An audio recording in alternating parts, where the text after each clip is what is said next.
Between the veterans that have been with the Philadelphia Eagles for years and new rookies and free agents at certain positions, who's going to have the better season in 2024? All that and more coming your way on this Friday edition of Locked On Eagles.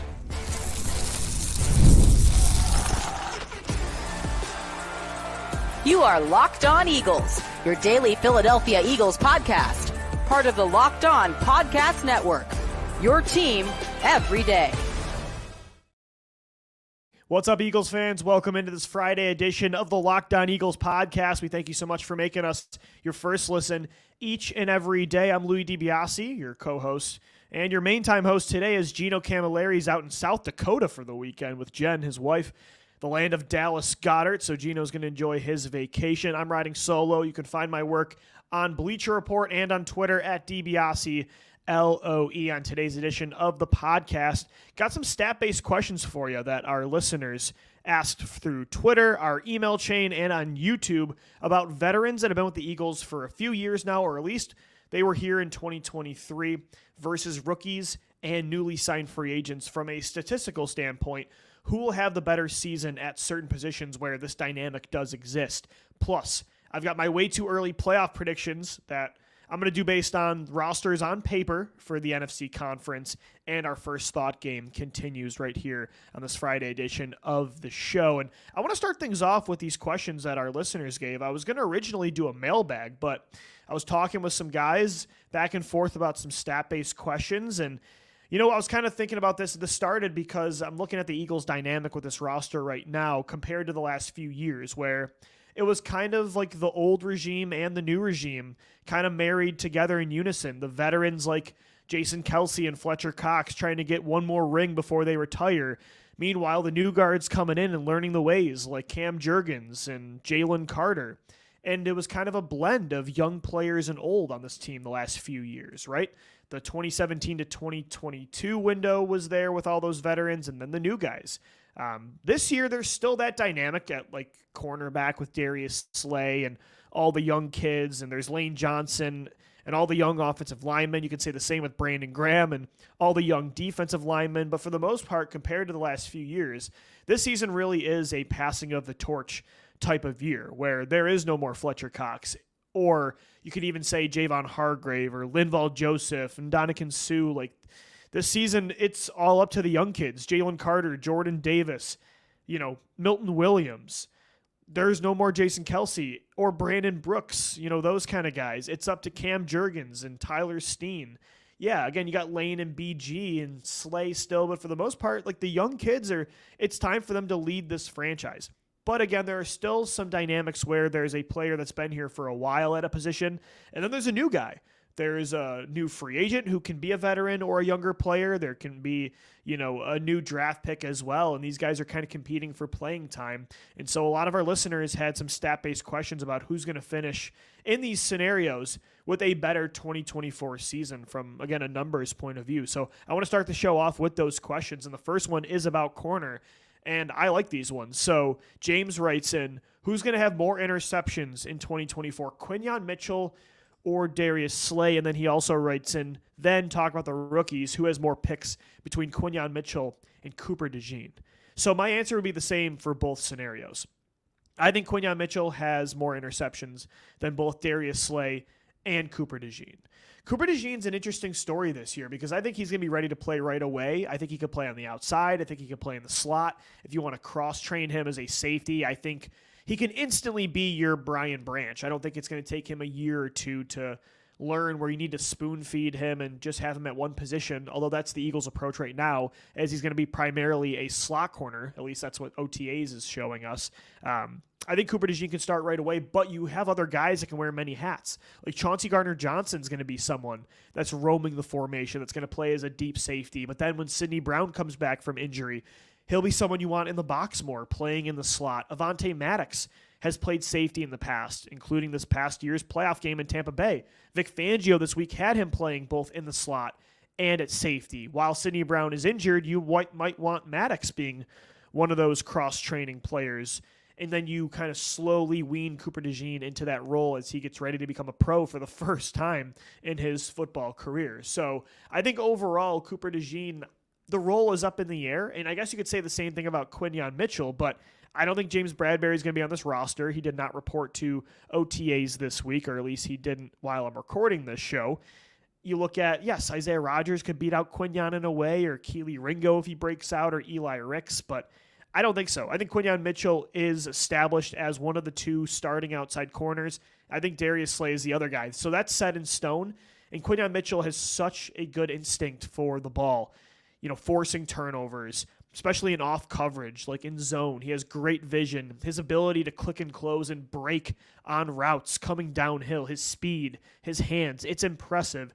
I thought he was the best ball hawk of this class at corner, and I think he's going to lead this team in interceptions, at least at corner. I don't know if Chauncey Gardner-Johnson will have more at safety or Reed Blankenship or another player, but I think Quinyon will have more than both Darius Slay and Cooper DeJean in 2024, even as a rookie. So good question, I think. But yeah, it's tough because DeJean, you could say maybe he has a better path to this as a slot corner. Maybe he can take over for Avonte Maddox if you think Bradberry has a chance of starting over Mitchell. Darius Slay has had really good ball skills throughout his career in the NFL, but I think Mitchell is going to be a starter. I think he's the guy that leads this team in picks at this position. Another question here from Brian, who writes in, more sacks between Josh Sweat and Bryce Huff. I think I'm going to lean Josh Sweat. And Bryce Huff he's a master of getting to the quarterback. One thing we don't know is if he's going to be an every down player on the edge that can play in first and second down obvious run situations. Like, we hope he can be that guy, but he really wasn't in New York. One thing we know, he's a fastball pass rushing specialist off the edge. Like, the Eagles paid him to go get the quarterback. I think he'll end up getting 10 plus sacks in 2024. But Josh Sweat is someone that every single year gets better, except for last year. The second half of the year, like everybody else on that defense, he was completely erased and was just nothing for, 7 to 8 weeks? But I will say, Josh Sweat, the first half of the year, looked incredible, and he was on pace to have, statistically, a career year. I think he had like six and a half sacks. Don't quote me on that, but he was on pace on a 16, 17 game pace to have the most sacks he's ever had in his career, with at least 12 plus.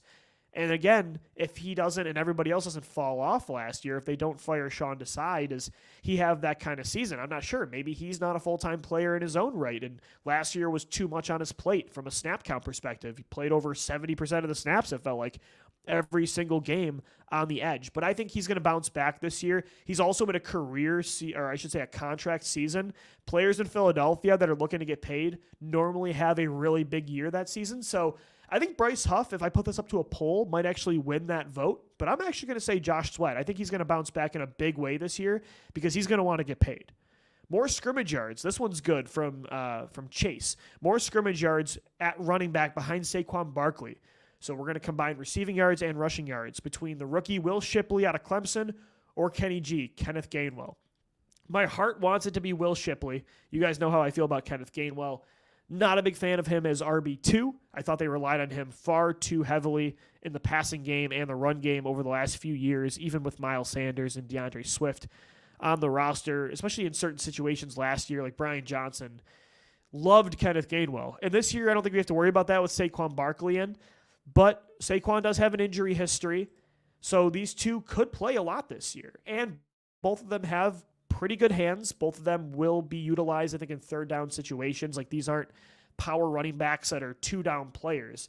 The Eagles like to have very versatile running backs behind their starter. And again, so I want to say it's going to be Shipley, but I think this year I would still lean Kenneth Gainwell. Like, you look at the 2-minute drill since 2021, Kenny G is a go-to player for Jalen Hurts in the passing game. Kenny G is somebody that they can trust when it comes to pass protection. When he's back there not running a route, when he's protecting Jalen Hurts, Kenneth Gainwell is somebody they trust. And, last year he was not great. Didn't love him going into the locker room and DMing fans on Instagram that are trashing him during a game. So I'm a little out on Kenneth Gainwell right now.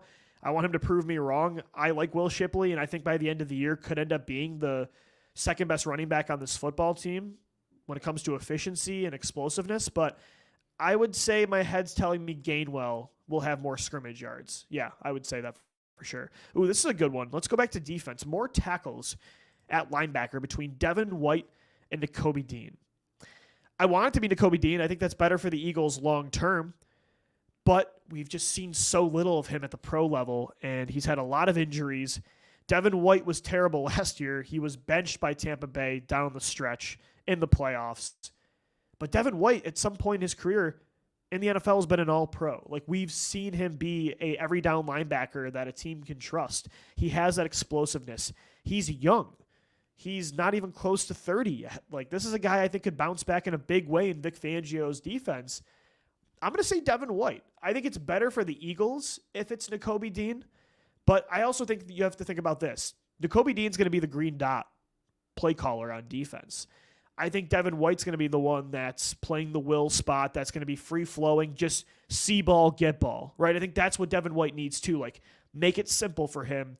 Make it less mental. Don't have him overthink and let him utilize that speed and tackling ability. So from a tackle perspective, and that's the question here, I think it's going to be Devin White. We would like it to be Nakobe Dean, but you got to remember too, tackles don't mean everything. That stat isn't really a end-all, be-all. But TJ Edwards was a guy consistently that led this team in tackles, and that was very important for this defense. So not to overlook it either. I think it's going to be Devin White, actually, over Nakobe Dean. All right, one more here before we take a break, and I get into some far too early playoff predictions. But, hey, it's the dead zone of the offseason, so let's get into it. But real quick, one more on offense from Khaled. Saquon Barkley versus Dallas Goedert. When it comes to receptions and receiving yards, who has more receptions between the two? Who has more receiving yards? I have a different answer for both questions. I think receptions is going to be Saquon Barkley. I think in Kellen Moore's offense, they're going to want to get the ball in the hands of the running back a lot more in the receiving game. I think you look at wheel routes. I think you look at having Saquon in some pre-snap motion, going from like the backfield into the slot, getting him matched up against linebackers and safeties. I think they'll want to use Saquon a lot more than they did Miles Sanders and DeAndre Swift in the passing game. Plus, I think Jalen Hurts is going to want to stay healthy this year, and he's going to run, like his speed looks like it's all the way back as of right now. He looks fully healthy compared to last year, but mobile quarterbacks sometimes don't always check the ball down. I feel like last year they really did not do that a whole lot in this offense. I think Jalen also will have a more conscious effort to say, hey, I need to protect myself by getting the ball in the hands of my running back.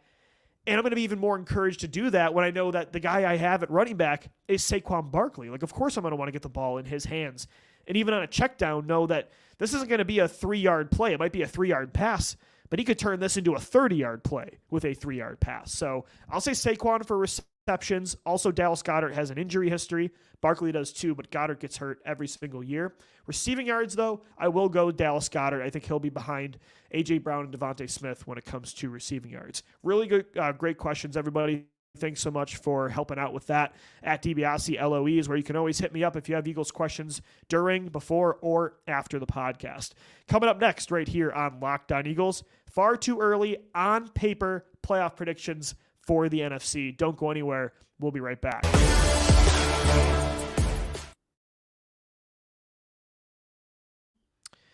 Today's episode of the Locked On Eagles podcast is brought to you by eBay Motors. Passion, drive, and patience. The formula for winning championships is also what keeps your ride or die alive.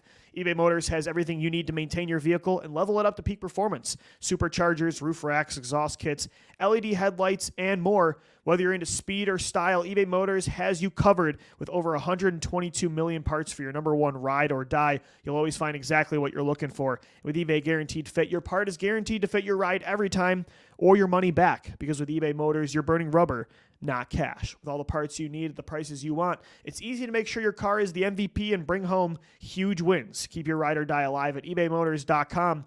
Eligible items only. Exclusions do apply. eBay Guaranteed Fit only available to U.S. customers.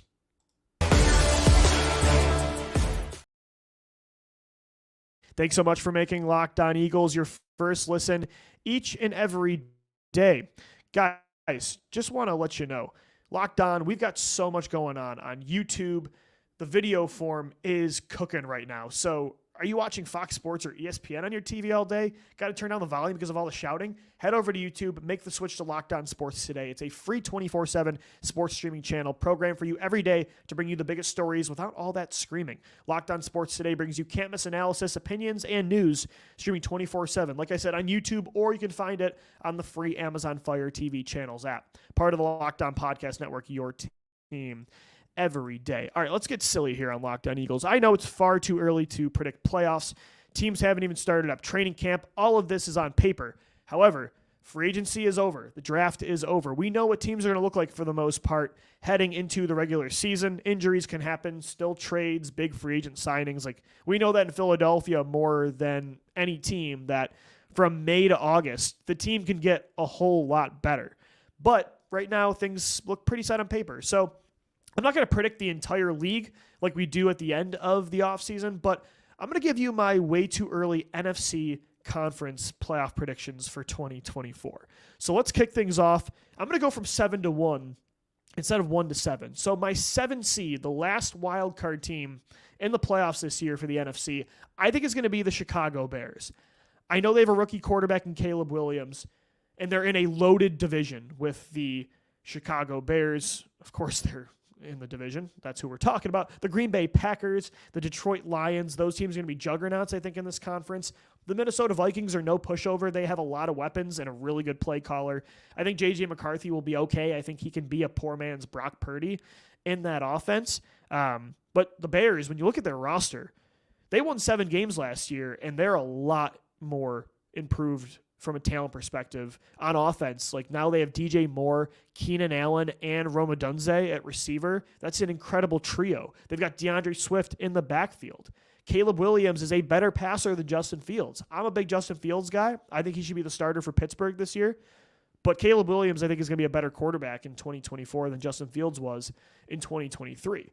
And a quarterback like that should get you another win or two. So I think they should already be a 9 to 10 win team. Plus you add 2 more stud receivers. Their defense was very good at the end of last year. Montez Sweat, you look at Jaquan Brisker, Jalen Johnson gets that contract extension. TJ Edwards was a stud last year, which pains my heart to say, but it's true. The one that got away.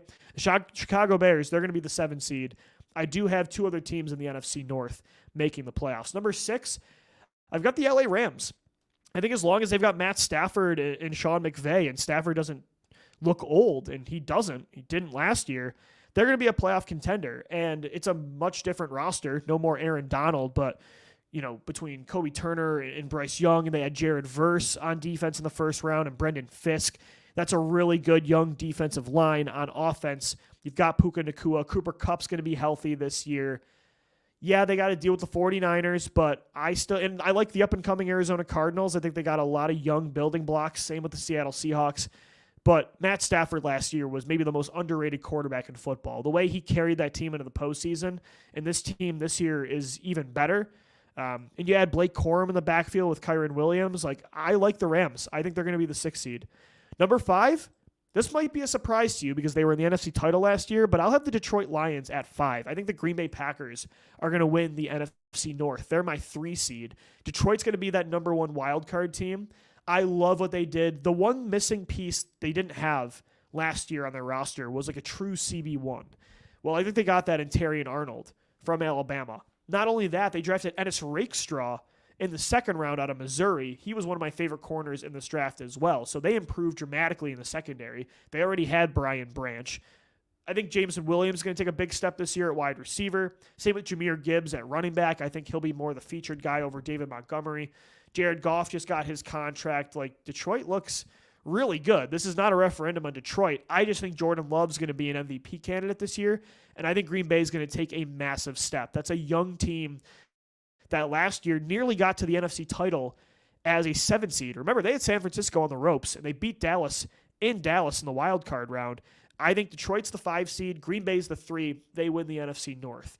The team that wins the NFC South, but they're the 4 seed, the Atlanta Falcons. I think there's a lot of distractions there with, the Kirk Cousins, Michael Penix situation, but it's a crappy division. Although it's a lot better. I think it's much improved from last year. But at the same time, this division doesn't have a Super Bowl contender. And I know Tampa Bay won a playoff game last year against Philly, and they were close with Detroit in the divisional round. And they brought back most of the roster, but I think Atlanta has the best roster of that division. And last year, they almost won that division with Desmond Ridder and Taylor Heineke playing musical chairs at quarterback. Whether it's Kirk Cousins or Michael Penix or both, I think Atlanta's the best team in that division. They added Darnell Mooney as a good wide receiver, too, to Drake London and Kyle Pitts. I think Atlanta wins that division, and they're the 4 seed, regardless of their quarterback drama. And then the 2 seed is going to be the San Francisco 49ers. I think for one more year, San Fran is a juggernaut in this conference, but after that, they're getting old, expensive. Some big contract decisions are coming up with guys like Brandon Ayuk, Brock Purdy. You're going to have to pay the quarterback, who probably isn't worth paying if you're going to lose some of these stars. But this year, they're still very talented. I love the Leonard Floyd pickup for them on the edge. San Fran's the 2. And I'm not being biased here as a fan. I really do think the Philadelphia Eagles are going to be the 1 seed. They were on pace to be the 1 seed last year. 11, 12 weeks into the season at 10-1. Their roster is better this year than it was last year. Their coaching staff is better this year than it was last year. If they didn't mentally collapse, they probably would have been the 1 or the 2 seed, a top 2 seed that wins the division. That's the other thing. I think the NFC East, although I like what Washington's doing, it's a much easier path to win this division than it is winning the NFC West or winning the NFC North. Like the Giants, I think, are going to stink this year. The Cowboys, they're not making the playoffs. I'm telling you, like the downfall of the Dallas Cowboys is here in 2024. I don't think they're going to make the playoffs. I think the Eagles, between them, San Francisco, and then Green Bay / Detroit, they have the easiest path to the 1 seed. The schedule is a lot easier this year. No gauntlet of a schedule coming up. Again, the roster is a lot better. I think our Birds are going to be the 1 seed in 2024. Again, this is May 23rd or May 24th when I'm doing this show, so we've got 4 months still before the regular season starts. It's way too early to do this, but now that things are kind of set in stone on paper, kind of want to see where my head is at with this conference. So overall, those are my playoff predictions for the NFC. The 1 seed is the Eagles. Number 2 is going to be San Francisco. The Packers are the 3. The Falcons are the 4. And then your 3 wildcard teams. At 5, it's Detroit. 6 is the Rams. 7 is the Chicago Bears. Coming up next right here on Locked On Eagles, we wrap things up the way we've been doing pretty much every show. First thought coming your way. Don't go anywhere. We will be right back.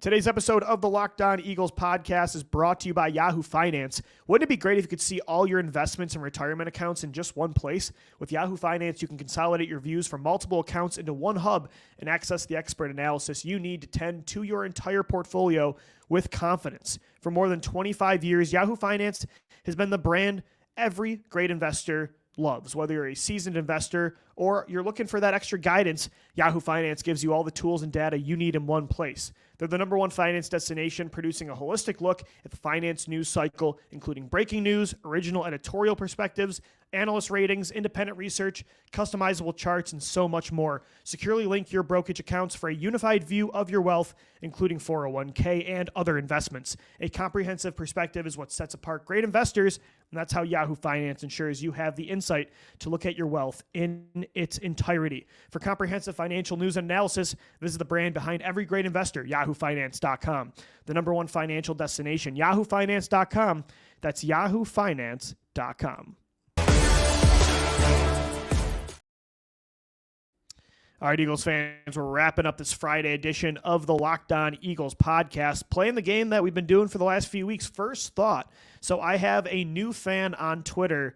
Each show come up with 2 past Eagles from the 21st century, and then I have one of our producers create a graphic that I did not see before the show. I'm going to pull them up, and then I'm just going to give you off the top of my head my first thought. Like, what's the first thought I have about this Eagle? We've done, like, Ronald Darby, Miles Sanders, Travis Fulgham. Let's see what we got today cooking up. We did Michael Vick the other day.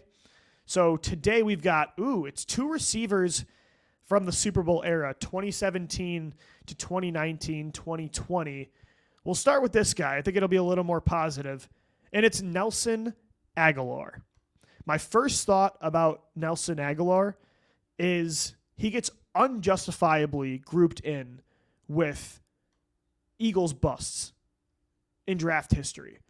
Like when people are joking about J.J. Arcega-Whiteside and Jalen Reagor, somehow this guy, Nelson Agholor, finds his way into that conversation. Was Nelson Agholor the wide receiver one of the future that Chip Kelly envisioned he'd be when they drafted him in the first round of the 2015 draft to replace Jeremy Maclin and Deshaun Jackson? No.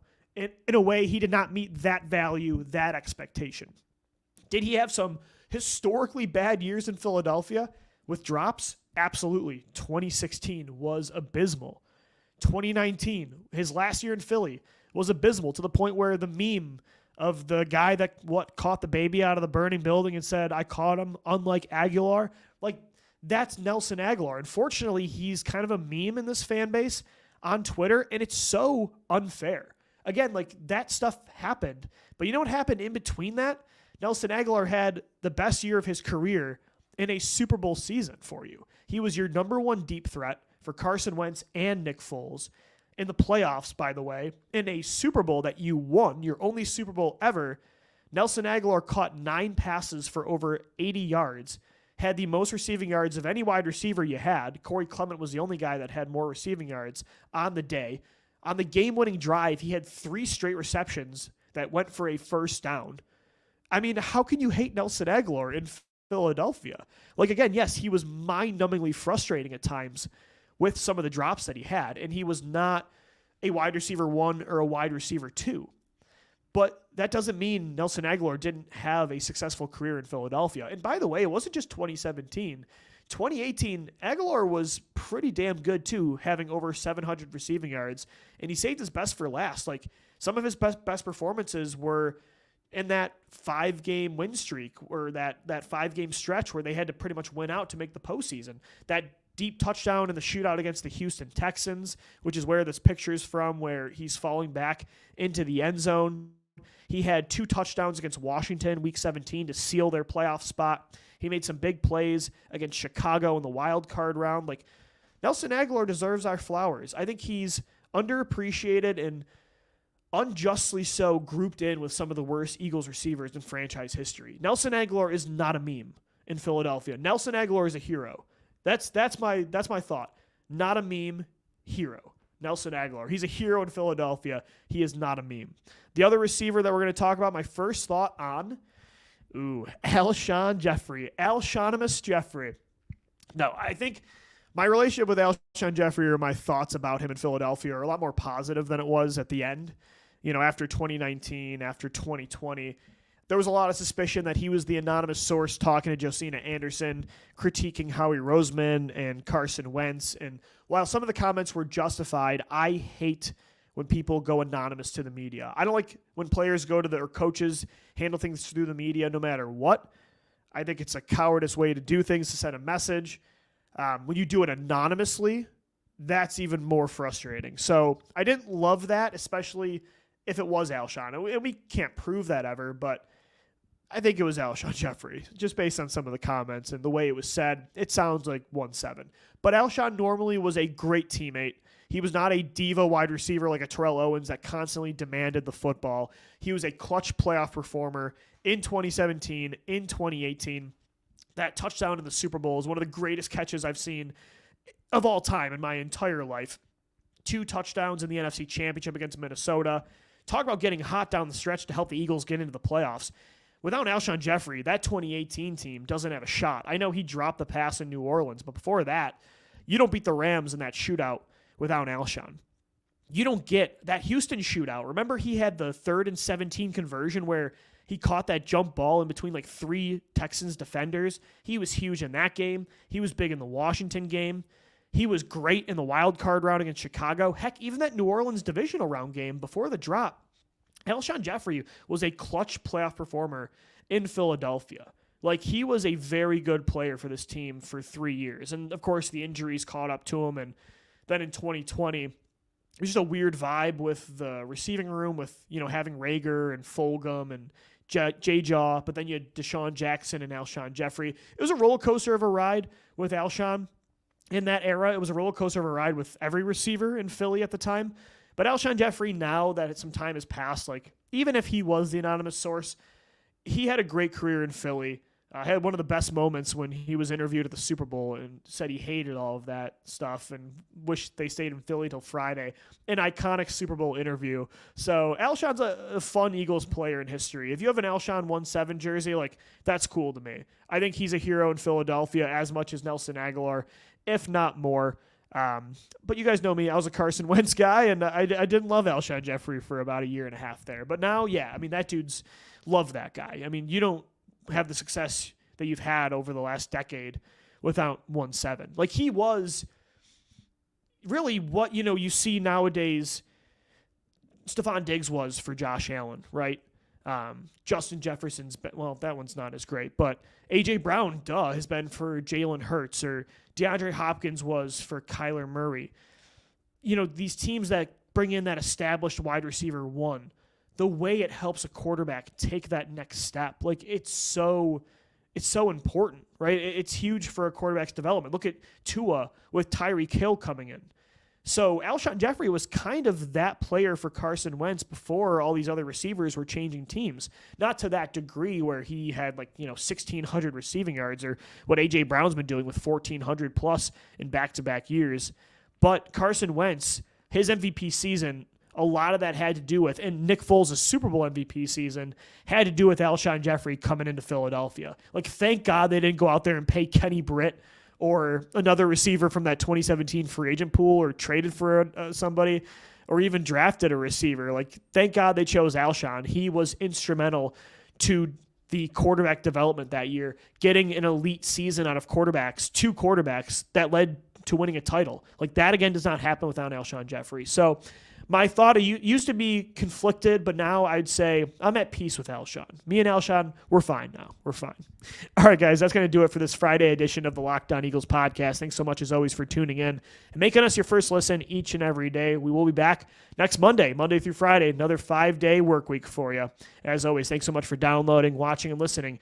Enjoy your weekend. Fly, Eagles, fly. Let's go, Birds.